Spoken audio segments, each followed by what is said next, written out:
in the process of making episode 5, Scrambled Eggs. You're all fired up, you're out of control, you're grabbing bits, you're on a roll. I'm in my dreams, I'm in the flow, I'm in my dreams.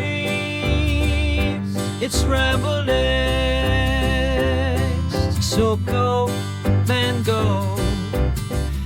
You know that strange feeling when you're just dropping off to sleep and suddenly an idea pops into your head?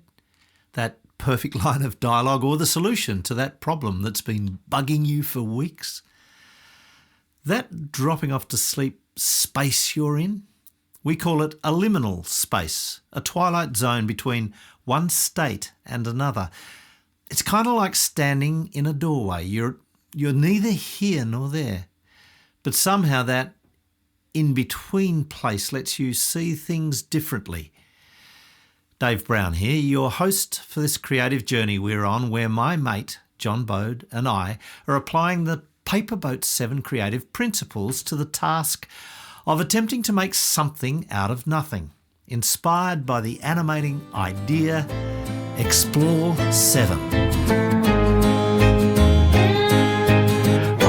2, 3, 4, 5, 6, 7.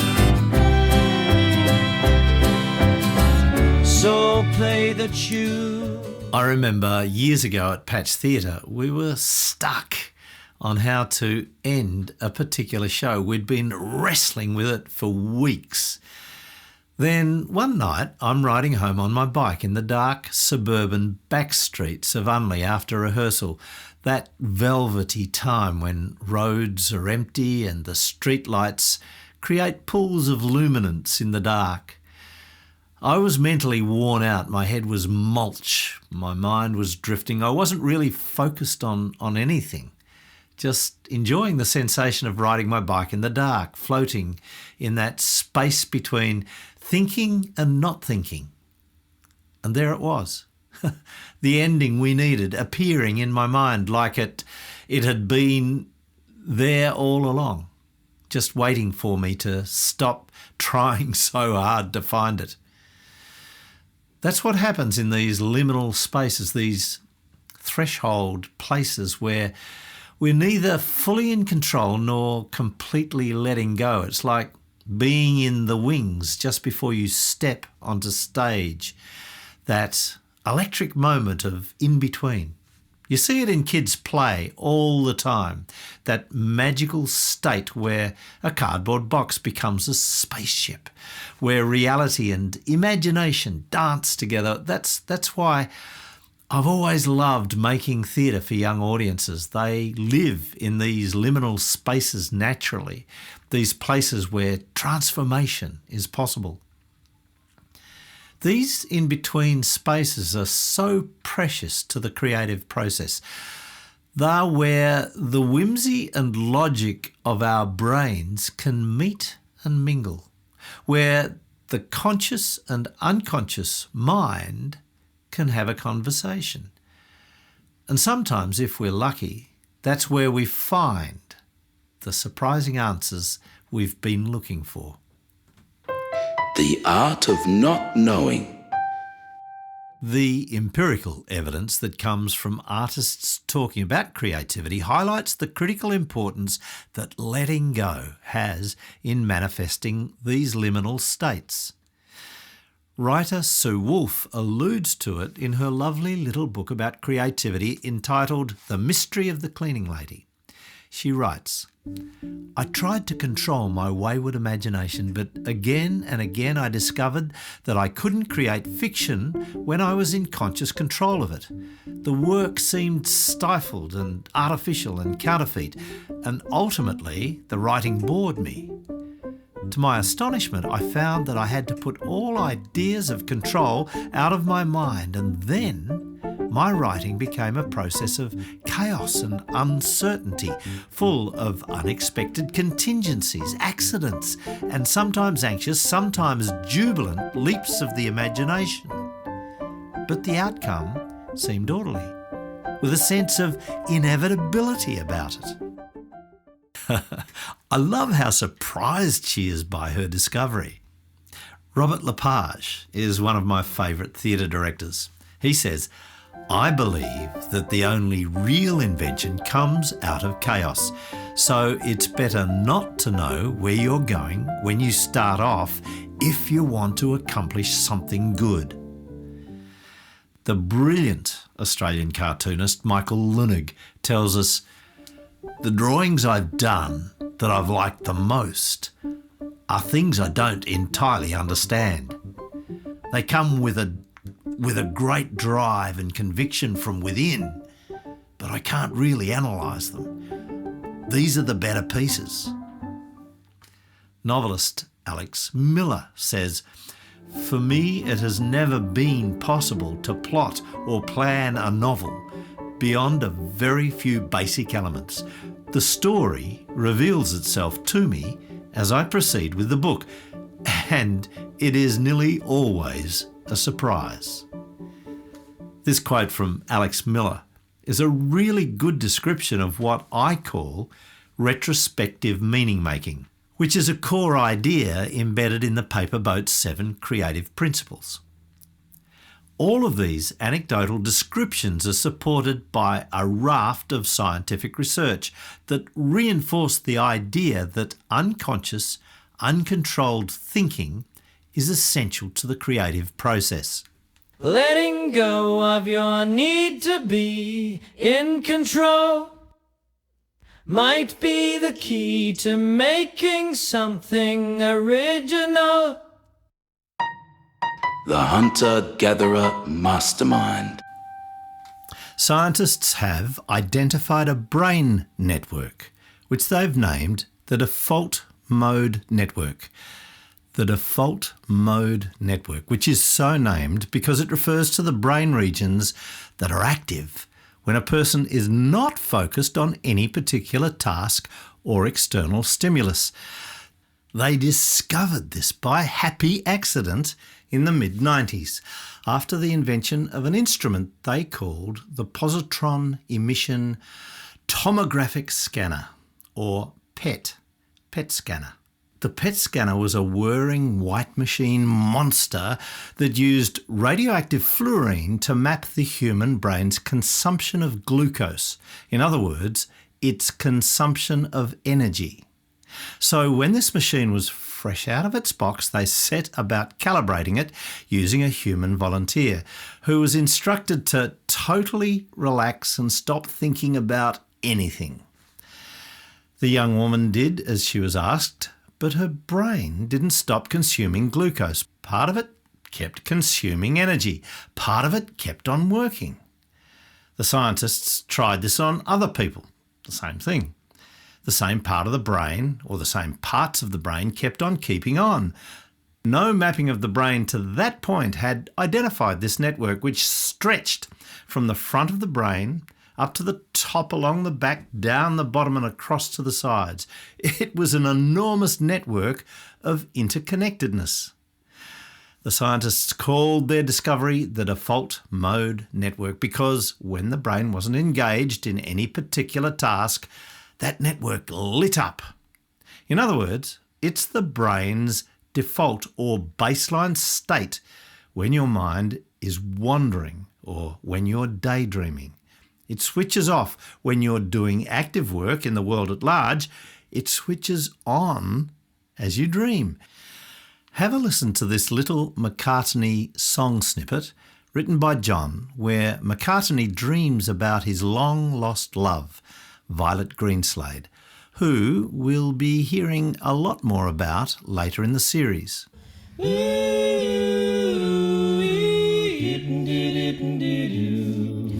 Every night there's a beautiful light comes into my head and makes everything bright. She dances and sings, but the wonderful thing is she gives me a song for tomorrow.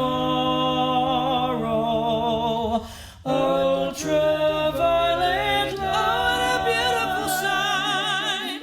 How she shines so bright. She can make everything bright. I love to fill the night with ultraviolet light. his dream gives him a song for tomorrow. This alludes to a technique I and others use to draw on the potentialities offered by liminal spaces by purposefully seeding an idea for your unconscious brain to process during sleep. Sleep seeds, I call them. I use the technique a lot. Last night, for example, just before I went to sleep, I thought about what I was going to write about for this episode. The question I posited was what interesting anecdotes might support an understanding of liminal spaces. So when I got up this morning, the words flowed pretty easily, and the anecdotes just popped up in the process of writing. This is the default mode network at play. There's an unconscious reverie of sorts happening overnight. That is, scanning, filtering and associating thoughts and ideas while you sleep and dream. You're probably familiar with the real 22-year-old Paul McCartney story of him waking up on a spring morning. It's 1965 in London. He's living in the attic of Jane Ash's house, and he wakes up with a tune in his head fully formed.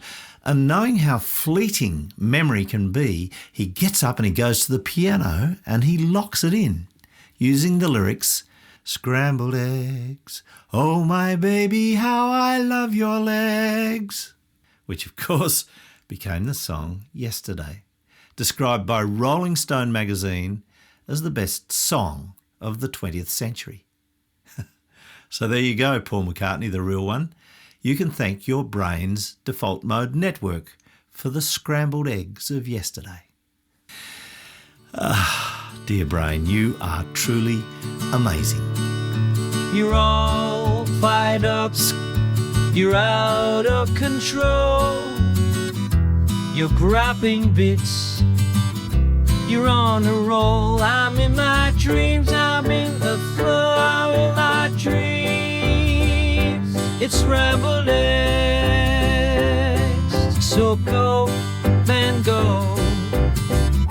You're cooking tunes, you're brewing songs.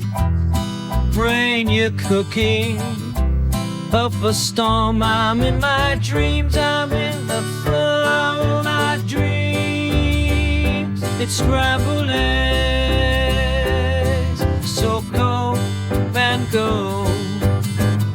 You do the work when I'm asleep, then next day you earn your keep. I love you, brain, you're just insane. I love you lots, I love you, brain.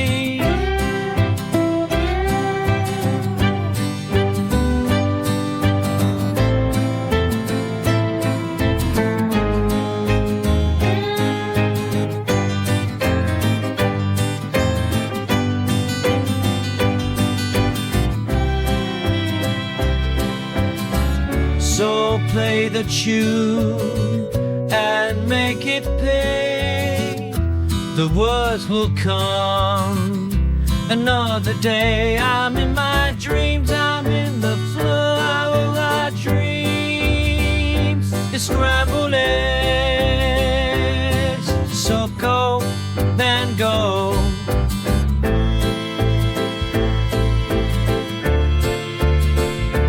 I'm in my dreams, I'm in the flow. I'm in my dreams, I'm in the flow.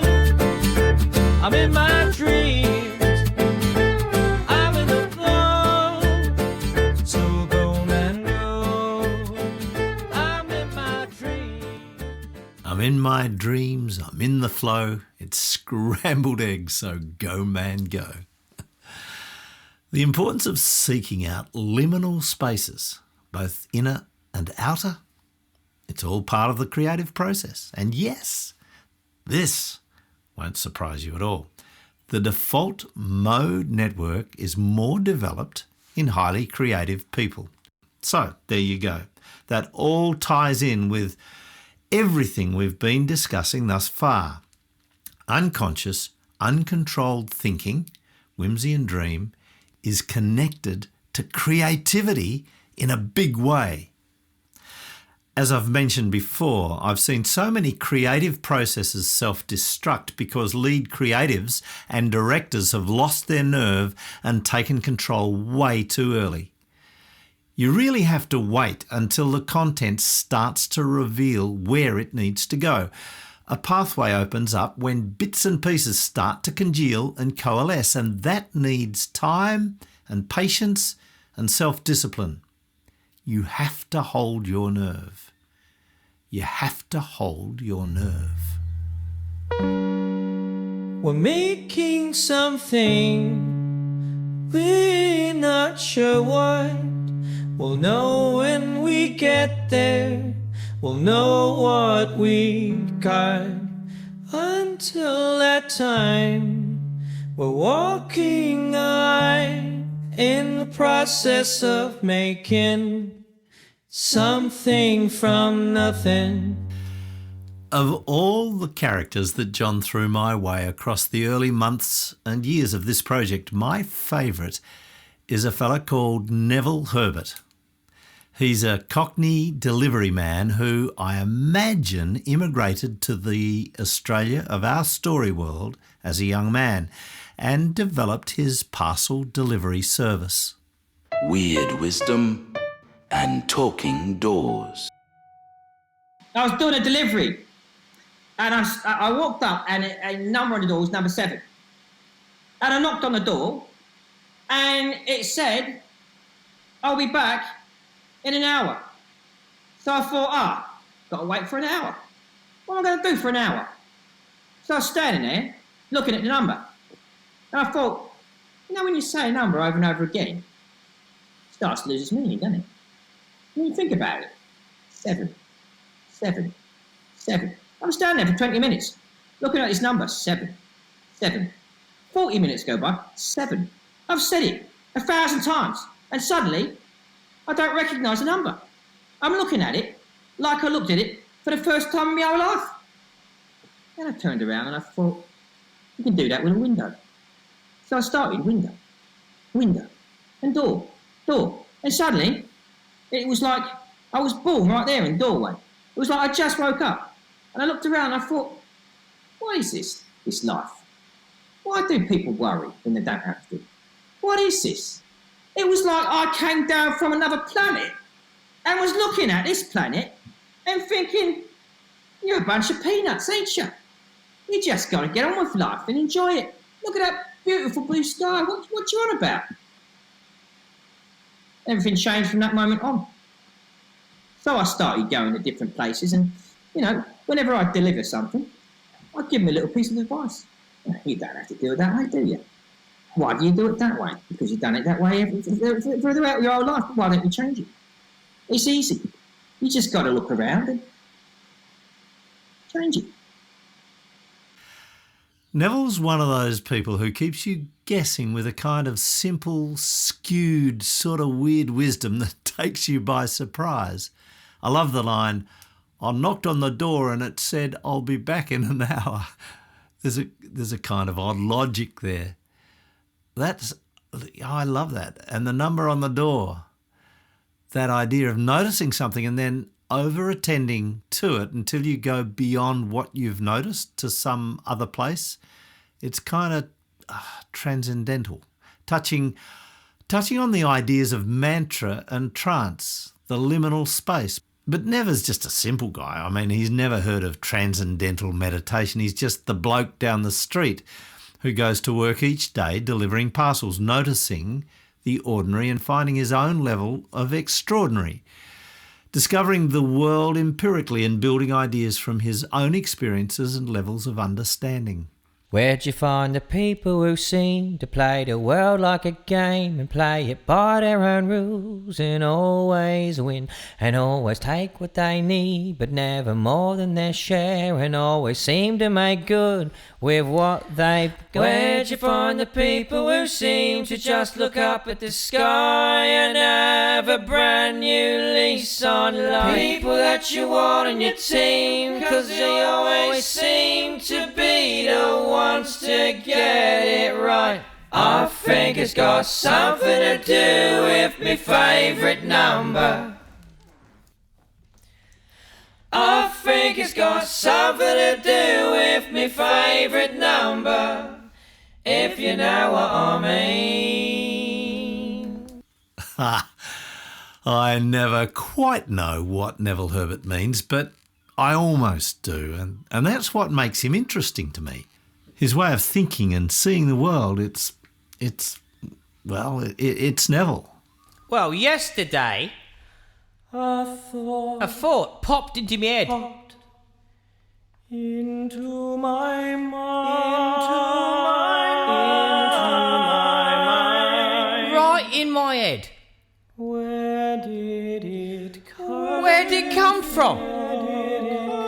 I didn't think to myself, look, I'm going to have a thought now. It just was there. Right in my head. Into my head.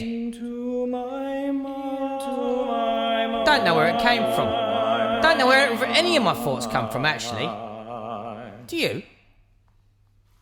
Do you know what we're going to think next? And where do they go? What is it? Where is it? John's other characters, like McCartney, Gordon Oliver, Special Agent 7, are essentially parodies of celebrities, whereas Neville Herbert, is a garage philosopher, as is John himself, and me too.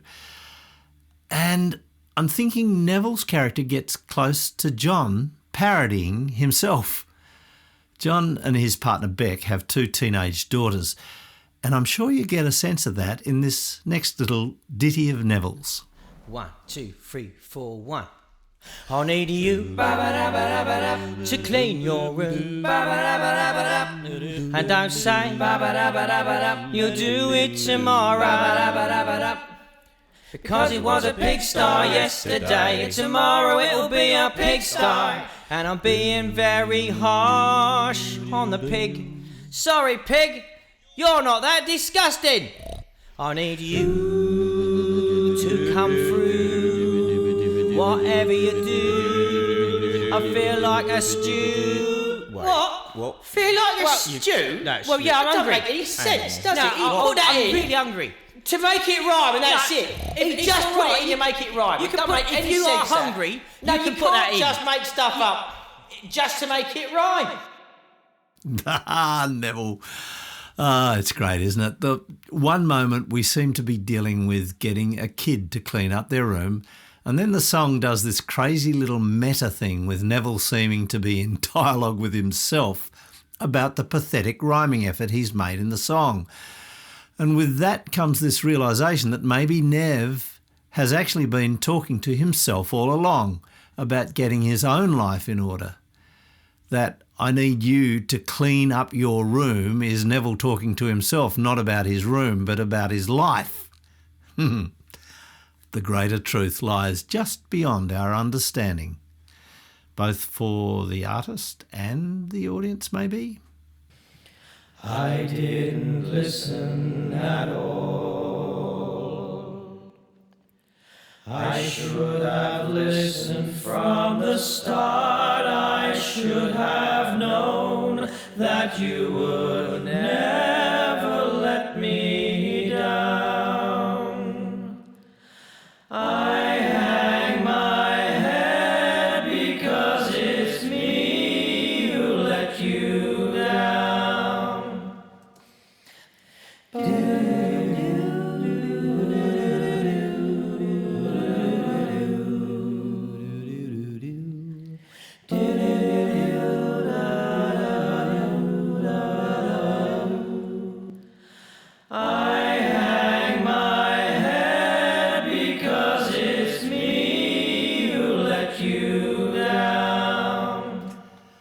I've included this song snippet from John here because although it clearly isn't Neville Herbert who's singing it, it has the same sort of intimacy I feel when I'm listening to Nev.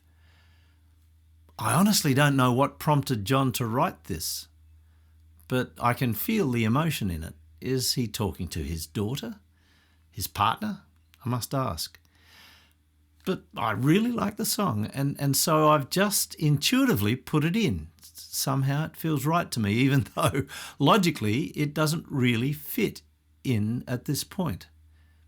Sometimes you just have to go with your gut. And that says something about the creative process. The choices we make are often intuitive. They come from a felt meaning that guides you. I'm in my dreams. I'm in the flow. I'm in my dreams. I'm in the flow. So go, man, go. And so we find ourselves at the end of another episode of In the Process of Making. In this episode, we've explored the essential role of that powerful default mode network, churning away in our brains, making connections while we're not doing anything in particular, maybe going for a walk or snoozing or just daydreaming.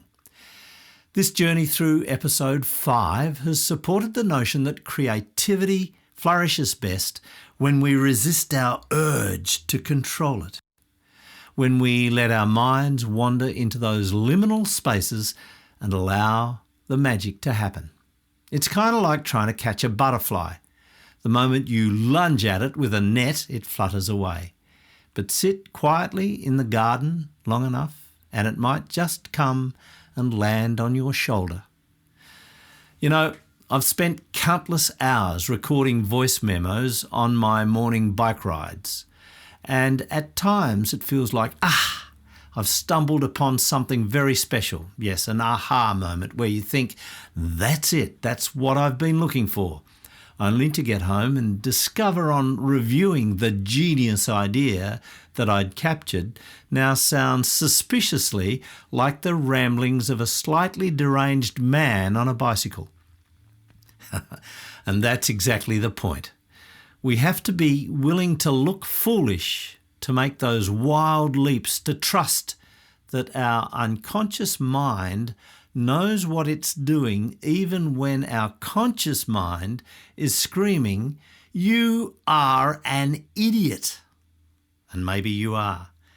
But keep on nudging those ideas to see if there's something there that's worthwhile. This is Dave Brown signing off for now. In the meantime, unleash your idiocy as you dance to the music of your unconscious reveries.